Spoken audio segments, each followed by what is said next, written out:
Welcome to CSE Bootcamp Day 1. Please make sure you have your name, today's date, and your period before you begin.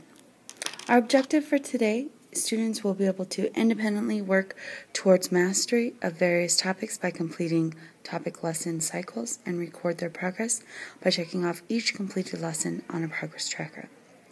Number 1, after you review that objective, rate your current level of understanding with regards to the objective. Okay, let's look at our directions. Read the following passage, then answer questions 1 through 4. This passage is titled, Texas Joins the United States.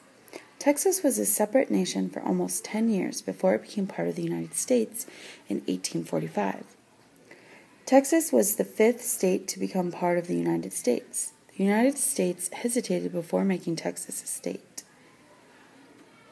The government rejected Texas's request to become a state in 1837 and again in 1844. At that time, Mexico still had said it had an ownership right to Texas. Because of this claim, American officials worried that bringing Texas into the United States might lead to war with Mexico. Also, Texas has had debts from its war with Mexico. If Texas were a state, the United States would have to help pay those debts. So the United States said no. Some Texans wanted to keep their independence. Texas's second president, Mirabeau Lamar, tried to convince Texans that they would be better off as a separate nation. However, most Texans had moved to Texas from other states. They believed that joining a large nation would help them grow and prosper. Sam Houston was president of the Republic of Texas before and after Lamar. He worked hard to get Texas into the United States. When Anson Jones became president of Texas in 1844, a new request was sent to Washington. According to this request, Texas would pay its own debts. There were still disputes with Mexico about Texas's borders, but the United States agreed to settle these arguments. The United States approved the new request on December 29, 1845. Back then, news took time to travel. There was no internet. Texas continued as a republic until a ceremony on February 19, 1846. On that day, Anson Jones stepped down as president of Texas. He welcomed the state's first governor. The U.S. flag was raised over Texas. Okay, question number 1. Which sentence would be best to remove from the first paragraph? A. Texas was a separate nation for almost then years before it became part of the United States in 1845. B. Texas was the 5th state to become part of the United States. C. The United States hesitated before making Texas a state. D. The government rejected Texas's request to become a state in 1837 and again in 1844. So let's go ahead and look back at that first paragraph to see which one is not necessary to support the main idea.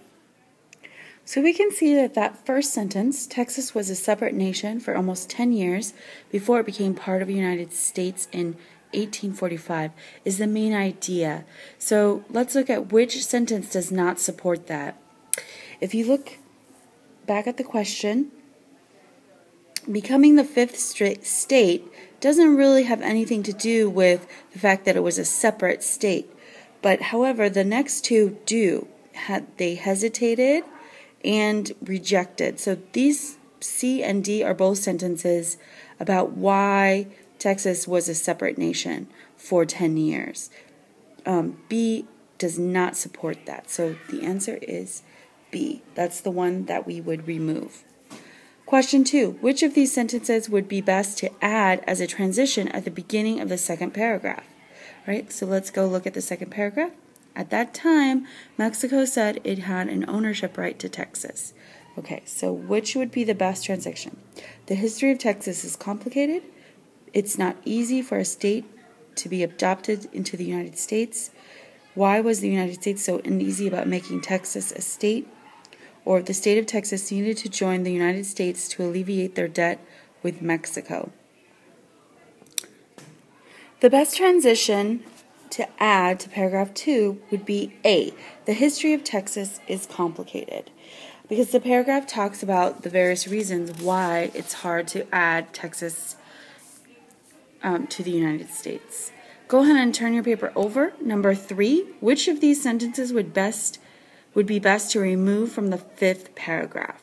So you want to go back and look at the 5th paragraph.